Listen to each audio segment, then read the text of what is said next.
孙子分别定义了5种间谍，有阴间、内间、反间、死间和生间。孙子也解释了各种间谍的作用和运用策略。他还强调了了解敌人情报的重要性和审慎处理间谍信息的必要性。孙子说，假设你要动员10万人的军队，长途跋涉去打仗，人民的支出以及国库的费用每天都要耗费1000斤的黄金，这样全国上下就会动荡不安，路上的人力资源浪费，加上不能正常运行国家事务，这样一来，动用10万人的军队，损耗的大概就会有70万的家庭。如果是僵持好些年，只为了胜利的那一天，然而却爱慕那么一点点的俸禄和金钱，却不了解敌人的情报，这种人算是极度的不仁。这样的将帅就不是军队的好将帅，也不能算是国军的辅佐，更不能算是可以带领胜利的人。所以明智的国君和贤能的将军之所以能够打胜仗，他们超越众人的关键就是拥有先知的能力。这种先知的能力并不是来自于鬼神的启示，也不是猜测，更不是靠经验，而是需要人，就是了解来自敌人的情况。所以间谍的使用有5种：阴间、反间、内间、死间和生间。当这5种间谍一起运作时，那就没有对手能够明白他们的工作方式。这是很神妙的道理，是国军制胜敌人的法宝。阴间是指利用本地人来做间谍，内间是指利用敌人的官员来做间谍，反间是指利用敌人的间谍来回馈信息，死间是指故意散布虚假情况，让我方间谍知道而传给敌方，敌人上当后往往会将我方的间谍处死。而生间是指派往敌方侦察情报之后仍然能够活着回来汇报敌情的。军队中的所有事情没有比间谍更重要的，赏赐也没有比对间谍的赏赐更加丰厚的，事情也没有比对间谍的事情更加机密。只有是有着仁义胸怀的人才能够有效地指使间谍，只有是有着极致细腻的思考，才能够真实地得知间谍的情报。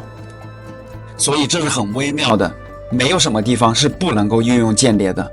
如果间谍的情报还没有公之于众，你就已经听说了，那么间谍和知道的人都必须处死。无论是军队想要攻击的城池，还是想要杀掉的对象，都必须先知道他们的守将、左右手下、门房以及仆人的姓名。命令我们的间谍必须去查询这些。如果是敌人的间谍来刺探我们，我们要依据情况而进行重金收买、优礼款待，要经过诱导交给任务，然后放他回去，这样反间就可以为我所用了。由于我们是从反间那里得知敌人的情况，所以阴间和内间都可以被使用了。由于我们已经知道了这些，所以我们可以为了假消息而使用死间，同时也可以让敌人知道，由于我们已经知道了这些，所以生间可以按照计划进行。5种间谍的事情，作为国军必须全都知道。知道他们的重要性就在于反间，所以对反间的赏赐一定要厚。昔日商朝的兴起是由于重用了在夏朝作为臣子的伊尹，而周朝的兴起是由于重用了在商朝为官的姜子牙。因此明智的国君和贤能的将军，如果我们能够运用诸多智慧来使用间谍，那么我们就一定可以完成大事。这是兵法的关键，也是三军赖以行动之所在。这一章不仅是关于如何运用间谍，也可以运用到我们人生哲学的层面。这一章告诉我们，在人生中获取正确的信息和了解我们的敌人都是至关重要的，而这个敌人可以只是我们的竞争者、我们的挑战和我们的困境。而且如何适当的运用我们的间谍，这都需要我们具备智慧和仁义的心怀。这个间谍也可以指我们现实生活中的资源、人脉或者机遇。这样我们就可以更好地应对生活中的挑战，并且顺利地使用我们手中的资源来创造成功。好了，九地篇讲述了运用九地原则的军事策略。在这一篇中，孙子深入探讨了兵法的九地原则，以及如何在不同地形、不同情况之下适当地运用军事策略。九地包括散地、轻地、征地、交地、渠地、重地、匹地、围地和死地这9种地形，每一种都需要不同的策略与对策。孙子也谈到了如何根据地形优势来激励士兵的士气，以及如何在战场上适时的应变。孙子说，散地就是在自己的国土上打仗，如果在这种地方打仗，就会损害我们自己的人民。轻地就是刚进入敌国不深的地方，在这种地方不要停留，因为会被敌人包围。征地就是无论我方或者敌方谁先占领了，就对谁更有利的地方，在这种地方我们就应该先占领。如果被敌人已经先占领了，那么我们就不要硬攻。而交地就是我方和敌方都可以到达的地方，在这种地方要小心防守，并且保持部队之间的联系。渠地就是和其他国家接壤的地方，在这种地方要和其他国家结盟，争取他们的支持。重地就是深入敌国的地方，在这种地方要夺取敌人的物资，让自己有足够的补给。匹地就是山林、险阻、沼泽等难走的地方，在这种地方要快速通过，不要停留。围地就是前窄后险的地方，在这种地方如果被敌人堵住，我们就应该想办法突破。而死地就是只有拼命才能够活下来的地方，在这种地方要奋勇作战，不要退缩。古代会打仗的人能让敌人乱作一团，前后不能互相帮助，主力和小部队不能互相配合，军官与士兵不能互相支援，上下不能互相联系，而他们的士兵也会四处逃跑，即使不逃跑也很没有秩序。即使是在这样的情况下，我们也要根据是否对我们有利来决定要不要行动。试问，如果敌人很多而且很整齐的来攻击我们，那我们该怎么办呢？答案是先去攻击敌人最重要的部分，这样敌人就会被迫来听我们的安排了。打仗的时候要快速行动，趁敌人还没有准备好，走他们没有想到的路，去打他们没有防备的地方。如果我们要进入敌人的国土，那就要让士兵心无旁骛。我们要在有钱有粮的地方拿东西吃，让我们的士兵吃饱喝足。我们要注意士兵的身体状况，不要让他们太累，要提高他们的士气，让他们有力量。我们要安排好兵力，想好计策，让敌人猜不到我们要做什么，把士兵带到没有退路的地方，就算死也不会败退。既然士兵不怕死，那就会尽力打仗了。我们的士兵陷入了危险的地方，就不会害怕了，因为没有退路，我们的士兵就会更加的坚定。在别人的国土上打仗，我们的士兵就不会分心，他们被逼到绝境了，就会拼命战斗。所以我们有了这样的军队，不用我们多说，士兵自动都知道会小心；不用我们多鼓励，士兵都会全力以赴；不用我们多管束，士兵都会互相帮忙；不用我们多下命令，士兵都会遵守规则。我们不用相信迷信的东西，要消除士兵的疑惑，那样他们即使战死也不会退缩。如果我们的士兵舍弃了多余的财物，那不是因为他们讨厌钱财，不怕牺牲生命，也不是因为他们不想活得长久。如果是上前线拼刺刀的时候到了，那坐着的士兵们就会把衣服都哭湿了，而躺着的士兵都会哭得泪流满面。如果是我们把军队带到没有退路的地方，那士兵们就会像专诸、曹刿的部队那样勇敢了。能打仗的人能让军队像率然一样，这个率然指的就是中国北部长山上的一种蛇，你打它的头，尾巴就来帮忙；你打它的尾巴，头就来帮忙；你打它的中间，头尾都会过来帮忙。试问，可以让军队像率然一样吗？答案是可以。春秋时期，吴国和越国虽然互相仇视对方，可是在同一艘船上过河时，如果遇到大的风浪，也能互相救援，就像一个人的左右手一样。所以想靠把马拴住，把车子埋起来，来让军队不跑掉，那是不可靠的。要让全军一心一意，那就要靠好的组织和指挥，要让强弱都能发挥作用，要靠合理的利用地形。所以能打仗的人指挥三军，就像用一个人那样容易。这是因为我们把士兵带到了不得不打的地方而造成的。带军队的事宜，我们需要冷静思考，严肃有序，要让士兵不知道我们的计划，要让他们听话。我们要常常改变战法，要常常更新计策，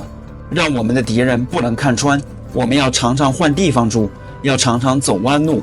让敌人不能猜到我们要干嘛。一个将领给军队下命令，就要像爬上高处，然后把梯子拿走一样，让士兵们只能往前走。等到我们的军队进入了敌国，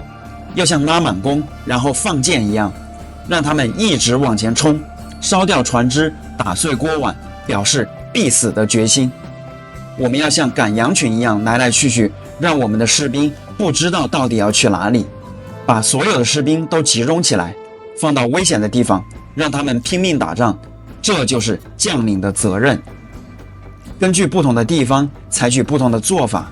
适应情况灵活调整，了解我们的士兵在不同情况下的心情，这些都是作为将领我们必须认真考虑和仔细研究的。打仗的时候要看我们进入敌人的国土有多深，我们的士兵就会有不同的心态。进得深，士兵就会团结一致；进得浅，士兵就容易散乱。离开本国，越过邻国进入作战的地区，这叫做绝地，而四通八达的地区叫做衢地。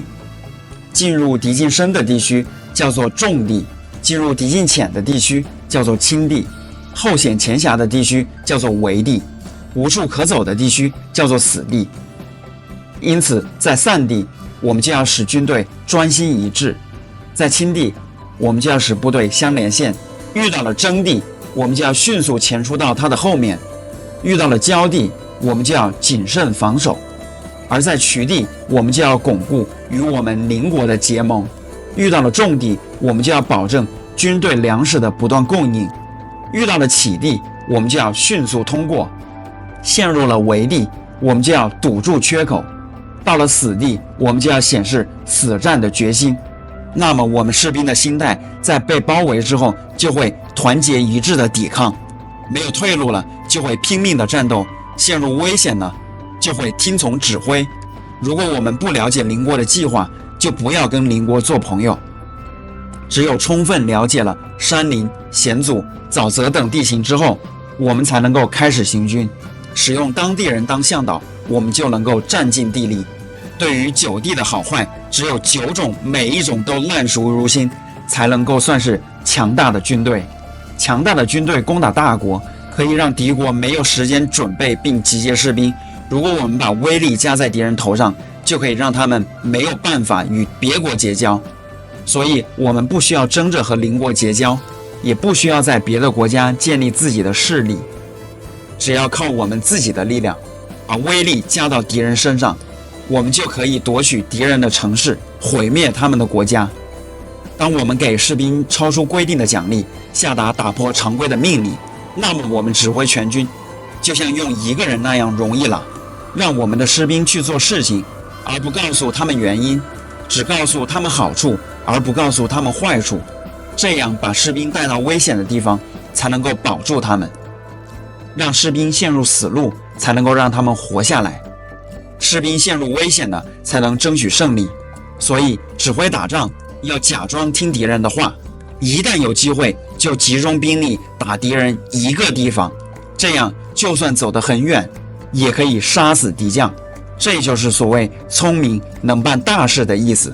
所以决定打仗的时候，要封锁关口，销毁通行证，停止跟敌国的使节来往，在庙堂上反复讨论，想好打仗的计划。一旦发现敌人有弱点，就要快速趁机进攻。实施计划要随着敌人的变化而不断改变，所以打仗开始要像处女一样沉静，不露声色，要让敌人放松警惕；打仗展开之后，要像兔子一样快速行动，让敌人来不及反应。总之，孙子的9地原则提供了在各种地形、各种情况下的战略方法。孙子强调了我们应该根据地形和敌军的情况来灵活变通，也指出了在激励士气、资源管理以及地利使用上的关键策略。适时的应变结合军事智慧与谋略，这可以让我们在战争中取得最大的胜利。